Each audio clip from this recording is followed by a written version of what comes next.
찬송가 516장 찬송하심으로써 가정예배 하나님 앞에 드리시겠습니다.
이 시간 오늘 하루를 돌아보시면서 하나님 앞에 침묵으로 참회의 기도를 드리시겠습니다.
우리가 마음의 뿌림을 받아 악한 양심으로부터 벗어나고 몸은 맑은 물로 씻음을 받았으니 참마음과 온전한 믿음으로 하나님께 나가자. 아멘. 전능하사 천지를 만드신 하나님 아버지를 내가 믿사오며 그 외아들 우리 주 예수 그리스도를 믿사오니 이는 성령으로 잉태하사 동정녀 마리아에게 나시고 본디오 빌라도에게 고난을 받으사 십자가에 못 박혀 죽으시고 장사한 지 사흘 만에 죽은 자 가운데서 다시 살아나시며 하늘에 오르사 전능하신 하나님 우편에 앉아 계시다가 저리로서 산자와 죽은 자를 심판하러 오시리라. 성령을 믿사오며 거룩한 공예와 성도가 서로 교통하는 것과 죄를 사하여 주시는 것과 몸이 다시 사는 것과 영원히 사는 것을 믿사옵나이다. 아멘. 오늘 이 시간 우리에게 주시는 하나님의 말씀, 마태복음 5장 9절, 10절, 2절의 말씀이 되겠습니다. 화평하게 하는 자는 복이 있나니 그들이 하나님의 아들이라 일컬음을 받을 것이며, 의를 위하여 박해를 받는 자는 복이 있나니 천국이 그들의 것임이라. 예수 그리스도를 믿는 성도는 어떤 사람들이어야 하는가? 특별히 어떤 가치관을 가지고 살아가야 하는가? 오늘 우리에게 주신 마태복음 5장 9절에 보면 화평케 하는 자가 복이 있다, 이렇게 말씀을 합니다. 적어도 예수를 믿는 사람들의 삶은 평화의 사도로서 가는 곳곳마다 화평케 하는 자의 역할을 감당해야 한다라고 하는 그런 의미가 되겠습니다. 화평케 하는 자란 어떤 것인가? 단순히 어떤 이 다툼이 없는, 전쟁이 없는 상태만을 의미하는 것이 아니라, 이 말은 하나님과의 관계가 온전하고 충만한 상태가 되어지는 것, 그것을 성경에서는 화평 또는 평화, 이렇게 정의를 합니다. 그래서 단순히 우리가 말하는 그냥 싸움이 없는, 전쟁이 없는, 다툼이 없는 상태에 머무는 것이 아니라 궁극적으로 하나님과의 관계가 온전히 회복되어져서 구원에 이르게 되어지는 상태, 그것을 성경은 화평케 하는 자. 따라서 우리는 세상을 살아가면서 평화를 누리고 평화를 사랑하고 평화를 증진시키는 그런 사람, 그래서 그 평화의 의미가 하나님과의 관계가 개선되어지고 화평해져서 구원에 이르게 되는 것. 그래서 우리는 피스메이커가 되어야 하는데, 이 피스메이커라고 하는 것은 단순히 화해, 중재하는 그런 역할에 머무는 것이 아니라 그들을 예수 그리스도를 통한 구원의 길로까지 인도하는 사명, 그것이 우리가 화평케 하는 자의 사명이고 그 역할을 감당하는 자가 되어야 한다라고 하는 겁니다. 오늘 9절의 말씀에서 화평케 하는 자의 복의 내용은 하나님의 아들이라 일컬음을 받는다라고 하는 겁니다. 즉 우리가 구원을 위해서 일하는 사람들이 하나님의 아들이라 일컬음을 받는다는 뜻입니다. 이 세상의 사람들을 궁극적으로 하나님과 화평한 자가 되어서 구원에 이르도록 그들을 인도하고 이끌어가는 그 사명을 감당하는 자들이 바로 하나님의 아들이라 일컬음을 받게 되어진다, 이렇게 정의를 하고 있습니다. 이 평화 혹은 화평은 우리가 잘 아는 갈라디아서 5장 22절에서 보게 되면 성령의 9가지 열매 가운데 속해 있고요. 또 우리가 고린도전서 14장 33절에 보면 하나님을 화평의 하나님이시다, 이렇게 부르고 있습니다. 그러니까 하나님의 속성 중에서 화평, 즉 우리와 평화로운 관계, 우리와 관계를 개선하기를 원하시는 하나님. 그래서 우리가 우리 자신이 하나님과의 관계가 개선되어질 뿐만 아니라 예수를 모르는 사람들에게 복음을 전해서 그들과 하나님 사이의 관계가 회복되어지기를 위해서 일하는 피스메이커, 그런 우리가 화평케 하는 자의 삶을 살아가는 자가 되어야 함을 우리에게 가르쳐 주는 거고요. 예수 그리스도를 믿는 사람들이라면 항상 이 사명을 가지고 이 역할을 감당하는 자가 되어야 한다.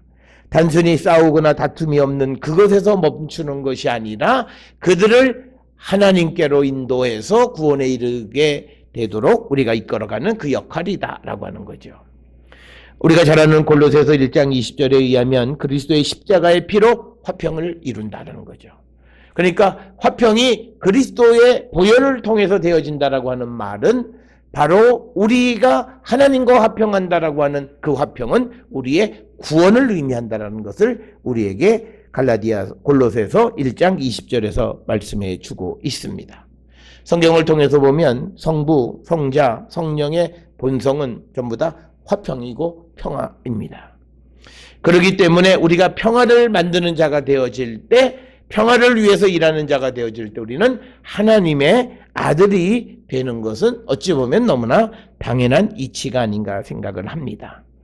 예수께서 이 땅에 오신 것도 평화를 주기 위해서 이 땅에 오셨습니다.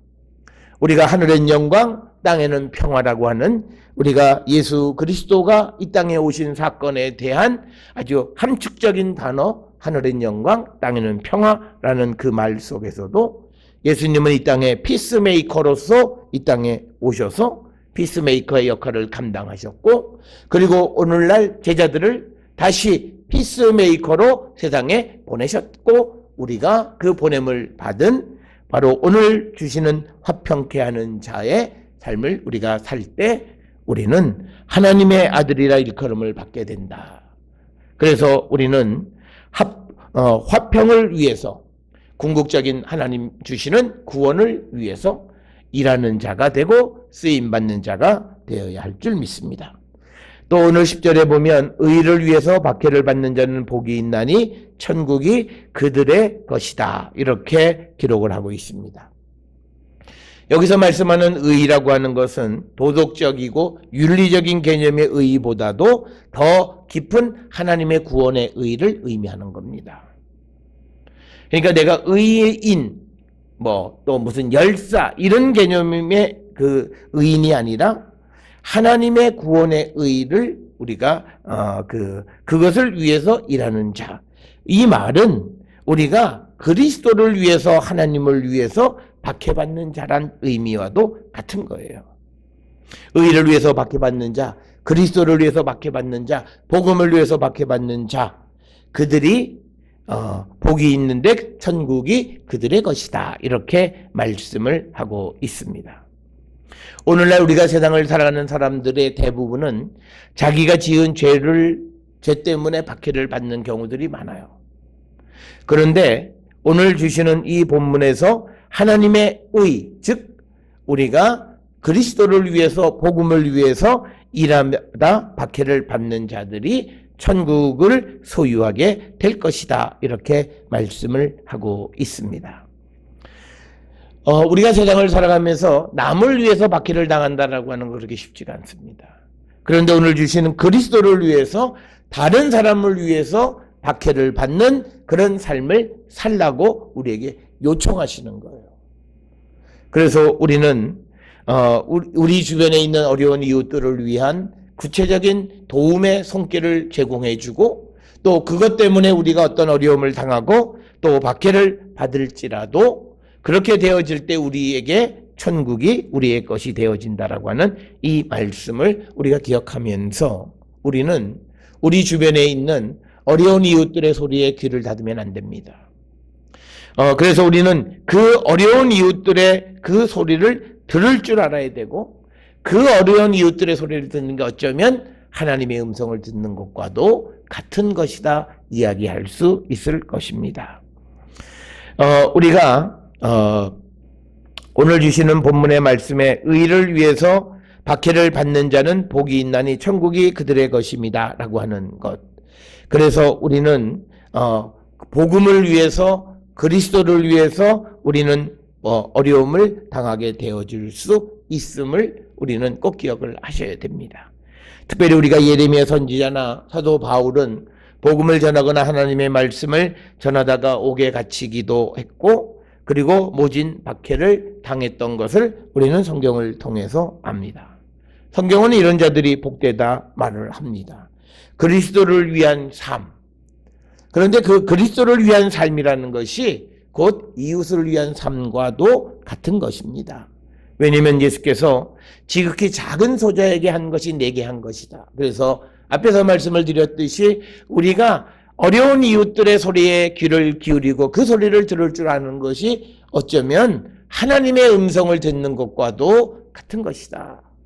우리가 이 땅을 살아가면서 어려운 이웃들의 소리, 즉 그 어려운 이웃들의 소리를 듣는 것이 하나님에게 잘하는 것, 하나님의 소리를 듣는 것과 같다고 말씀하심에도 그 소리를 듣지 않으니 우리에게는 하나님의 소리가 들리지 않는 것입니다. 따라서 사랑하는 성도 여러분, 우리는 오늘 주시는 본문의 말씀을 통해서 우리가 의를 위해서 박해받고 복음을 위해서, 그리스도를 위해서, 남을 위해서, 어려운 이웃들을 위해서 박해받는 고난 속에 있는 삶을 우리는 기꺼이 살아가는 자들이 되어야 합니다. 특별히 우리가 이 의를 위해서 박해받는 것은 복된 일입니다. 그리스도를 위해서 박해받는 것은 복된 일입니다. 복음을 위해서 박해받는 일은 복된 일입니다. 이 복된 일을 행할 때 우리는 주 안에서 항상 기뻐하라, 내가 말하노니 기뻐하라 라는 말씀과 같이 우리는 기쁨이 넘치는 삶을 살면서 우리가 그 의를 위한 박해의 삶을 우리는 감당해야 합니다. 우리가 박해를 받고 또 우리가 여러 가지 환난 가운데서 우리가 기뻐할 수 있는 이유는 여러 가지가 있는데, 첫째는요, 핍박이 우리를 강하게 합니다. 고린도후서 12장 10절에 기록되어 있고, 또 핍박은 우리의 믿음을 굳게 세워줍니다. 베드로전서 1장 6절 7절에도 기록되어 있고, 그리고 핍박을 당하는 자들의 상급이 크다. 오늘 우리가 읽지는 않았습니다만 12절에 보게 되면 기뻐하고 즐거워하라, 하늘에서 너희 상이 큼이라. 너희 전에 있던 선지자들도 이같이 박해하였느니라 라고 말씀을 합니다. 사랑하는 성도 여러분, 우리가 이 땅을 살아가면서 지극히 작은 자들, 그리스도를 위해서, 복음을 위해서 우리가 박해받는, 어려운 가운데 처하는, 곤고한 가운데 처하는 그런 일을 우리가 마다하지 말고 기쁨으로 그 일을 감당함으로 우리가 천국을 소유하는 거룩한 백성들이 될 수 있기를 주의 이름으로 축원합니다. 기도하시겠습니다. 사랑과 내가 충만하신 아버지 하나님, 우리는 이 땅을 살아가면서 하나님에게는 잘 알고 또 우리가 그리스도를 위해서는 잘한다 말하지만, 그러나 정작 우리 주변에 있는 주님과 같은 존재인 우리의 이웃들, 어려운 가운데 있는 이웃들의 소리는 듣지 못하는 저희들임을 고백합니다. 그래서 우리는 의를 위해 박해받는 삶이 아니라 우리는 영광의 자리에 나가기를 즐겨하는 자들임을 고백합니다. 오늘 주시는 이 본문의 말씀을 통해서 우리가 진정으로 의를 위해서 박해받는 삶을 살기로 결단하는 저희들 되게 하여 주시고, 또 평화를 위해서 일하는 저희들 되게 하여 주셔서 화평케 하는 자는 복이 있다는 말씀처럼 하나님의 아들로 인정받는 우리 모두가 될 수 있도록 하나님 우리를 축복하여 주시옵소서. 예수님의 이름으로 기도드렸사옵나이다. 아멘. 찬송가 410장 찬송 부르시겠습니다.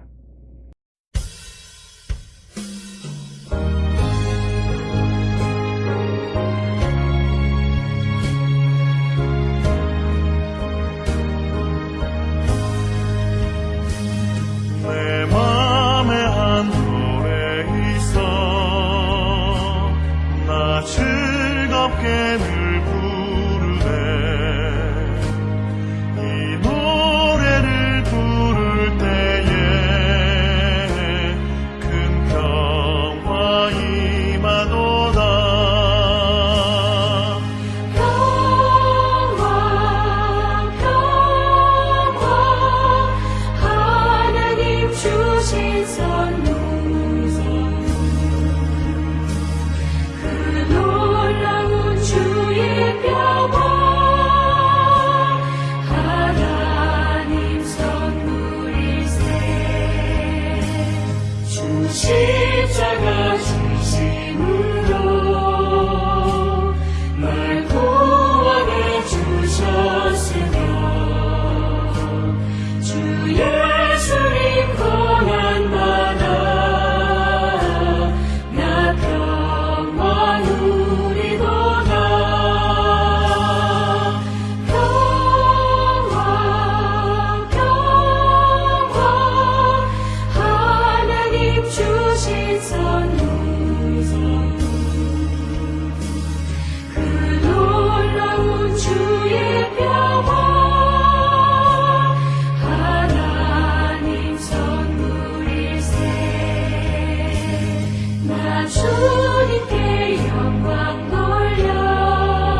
기도하시겠습니다. 이제는 우리 주 예수 그리스도의 은혜와 하나님 아버지의 무한하신 사랑과 성령의 위로교통 역사하심이 화평케 하는 자 되며 의를 위하여 박해받는 자가 되어 천국을 소유하고 하나님의 아들로 일컬음을 받는 자 되기를 결단하며 세상을 향해 나가는 우리 모든 성도들 머리 위에 지금으로부터 영원토록 함께 할지어다.